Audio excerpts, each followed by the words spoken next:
yaitu pembacaan ratib al-atas. Mudah-mudahan ya dengan fadilah bacaan ayat-ayat suci Al-Quran, zikir dan juga tawassul yang kita baca, Allah Subhanahu wa taala senantiasa yang menetapkan iman dan Islam kita. Allah senantiasa melindungi kita, keluarga kita dan orang-orang sekeliling kita ya dari segala macam mara bahaya. Amin amin ya rabbal alamin. Selanjutnya hari ini kita menyambung pembahasan Kiai yang kemarin menjelaskan bahwa ya tentang kalau kita mau menenangkan hati diantaranya adalah dengan membaca sholawat. Kita hari ini membahas tentang rahasia-rahasia di balik ya sholawat. Nanti ada yang urusannya duniawi dan juga ada yang urusannya nanti dibalasnya di akhirat. Bismillahirrahmanirrahim. Allahumma shalli wa sallim ala sayyidina Muhammadin al-Fatih lima ughliq wal khatim lima sabaq nasiril haqqi bil haqqi wal hadi ila siratikal mustaqim wa ala alihi haqqa qadrihi wa miqdarihi al-azim.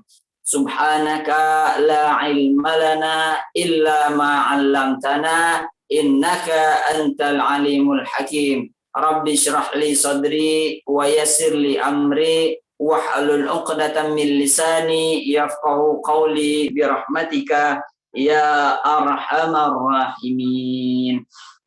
Bismillahirrahmanirrahim. Ada beberapa keutamaan ya di balik kita sering membaca sholawat. Di antaranya yang pertama adalah kita mendapatkan ketenangan sebagaimana yang sudah dijelaskan di dalam Jumat Berkah. Ya, saya tidak akan membahas dari segi itunya lagi. Kemudian banyak juga keutamaan dari sholawat. Ya, di antaranya adalah kalau kita membaca sholawat, maka ya doa kita itu bisa naik ke langit. Artinya bisa diterima doa kita. Maka kalau kita berdoa, salah satu adabnya adalah ya selain membaca hamdalah adalah membaca sholawat.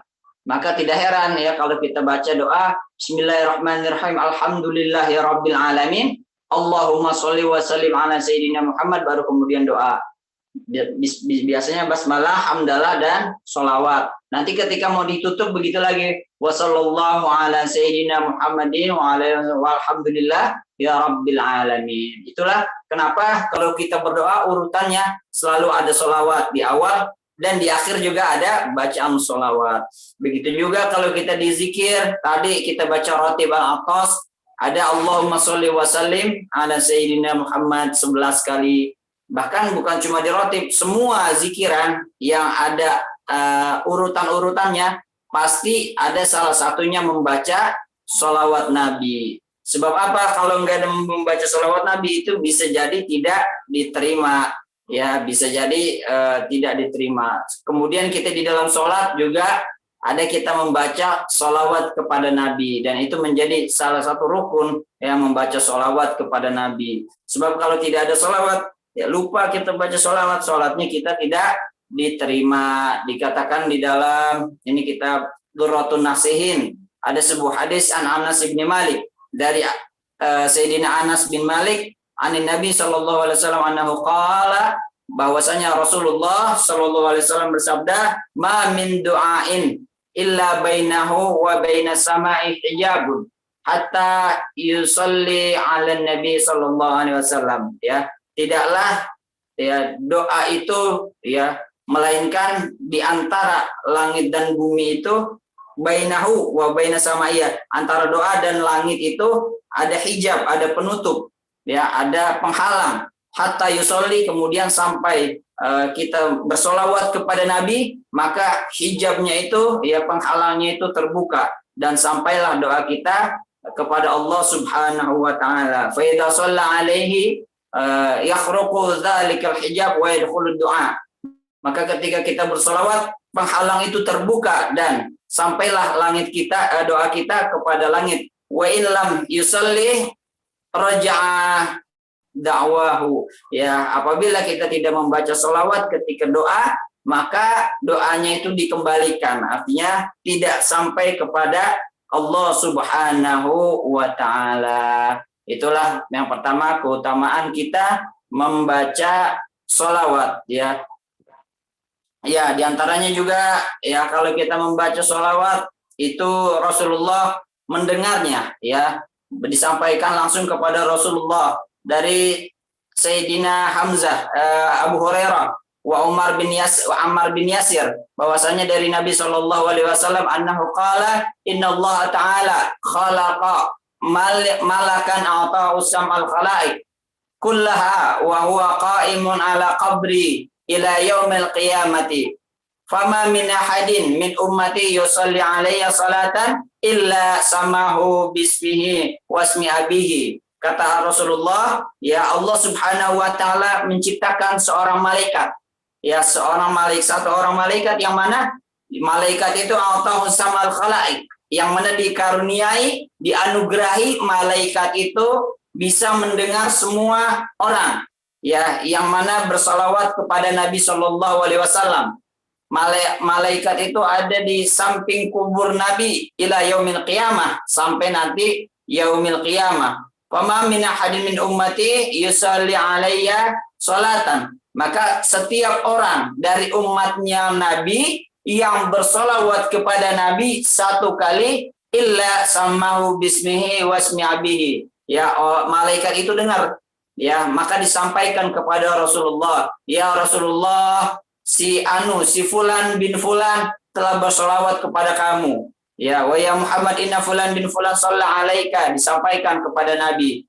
Faqalu ya Rasulullah, ya itu kemudian sahabat bertanya, ya Rasulullah, ara'aita qaulullah ta'ala innallaha wa malaikatahu yusholluna 'alan nabi. Ya, bagaimana tentang ayat innallaha wa malaikatahu yusholluna 'alan nabi? Faqala alaihi salatu wassalam, maka Rasulullah sallallahu alaihi wasallam menjawab, hadza minal ilmil maknun walaula annakum sa'atumuni ma akhbartukum.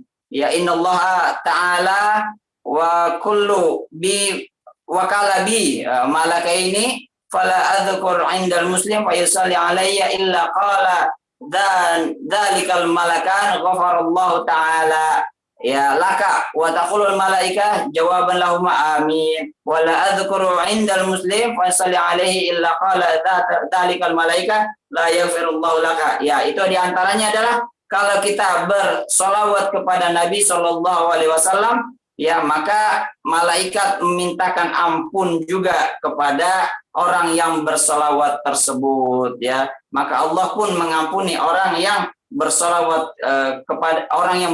kepada Rasulullah Shallallahu Alaihi Wasallam. Oleh karena itu banyak fadilahnya kalau kita membaca solawat Nabi Shallallahu Alaihi Wasallam. Ini mungkin tidak semuanya bisa disebutkan, ya, tetapi ada beberapa.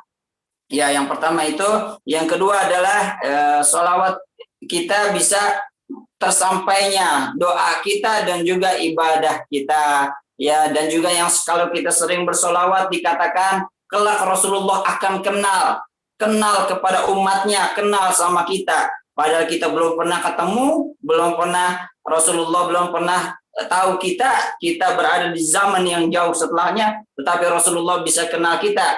Caranya bagaimana? Kita banyak bersolawat kepada Nabi. Dikatakan, ya, di dalam kitab ini, anna zahidan, seorang yang zahid, orang Nabi Shallallahu Alaihi Wasallam fi naumihi, melihat bertemu Rasulullah Shallallahu Alaihi Wasallam di dalam mimpinya. Fastaqbala zahid ilaihi falam yanzur ilaihi.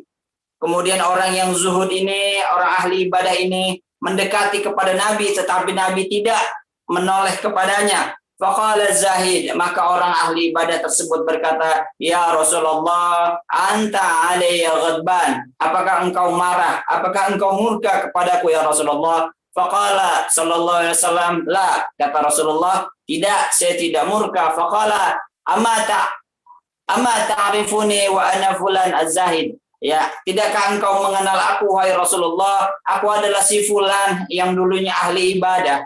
Faqala Nabi sallallahu alaihi wasallam, lam a'rifka, kata Rasulullah, enggak, saya enggak kenal kamu. Ya, faqala, orang ahli ibadah itu berkata, ya Rasulullah, ana sami'tu ulama yaqulun, aku mendengar dulu para ulama pernah mengatakan, inna nabiyya sallallahu alaihi wasallam ya'rifu ummatahu kama ya'riful abwan waladahuma. Ya, bahwasanya Dulu dikatakan para ulama bahwasanya Nabi itu kenal sama umatnya. Nabi itu tahu yang mana umatnya. Ya, sebagaimana seorang ya orang tua kenal ya mengetahui anak-anaknya. Ya, sebegitu dekatnya. Kok kamu nggak kenal aku ya Rasulullah? Faqala Nabi sallallahu alaihi wasallam, maka Rasulullah menjawab, sadaqal ulama, ya benar yang dikatakan ulama tersebut. Inna Nabi arafa minha bi ummatihi. Sungguhnya Nabi kelak bisa mengetahui umatnya sebagaimana ayah kenal sama anaknya, ibu kenal sama anaknya, bi ayyil ladzi yusalli ala nabihi biqadri salatihi. Seberapa kenal dia? Ya dengan seberapa banyak kita membaca sholawat kepada Nabi Sallallahu Alaihi Wasallam. Maka dari itu kelak di yaumil qiyamah, kalau kita ingin dilihat Rasulullah, Rasulullah ingin memberikan syafaat kepada kita, kita ingin dikenal. Ya bukan cuma kita yang mengenal, tetapi kita ingin dikenal. Caranya adalah kita perbanyak sholawat kepada Nabi Muhammad Sallallahu Alaihi Wasallam. Ya sebetulnya ini banyak hadisnya Bapak Ibu. Kalau kita mau sampaikan ya tidak akan cukup rasanya kalau satu pertemuan ini saja dibahas semua. Insya Allah kita akan bertemu di lain-lain kesempatan. Ya tetapi ya salah satunya hadis yang singkat dikatakan al-bakhilu man dzukirat alaihi indahu falam yusalli alaihi. Orang yang pelit, ya kata Rasulullah, orang yang paling bakhil adalah orang yang nantinya kelak kalau disebutkan namaku, dia tidak bersolawat kepadaku. Itu adalah orang yang paling pelit, kata Rasulullah Sallallahu Alaihi Wasallam. Ya banyak lagi, ya di suatu ketika, ya ini ya banyak ya diceritakan oleh Al-Imam Hasan Al-Basri, dikatakan anna mar'atan ja'at ilal Hasan Al-Basri faqalat, ada seorang wanita tua, dia mendatangi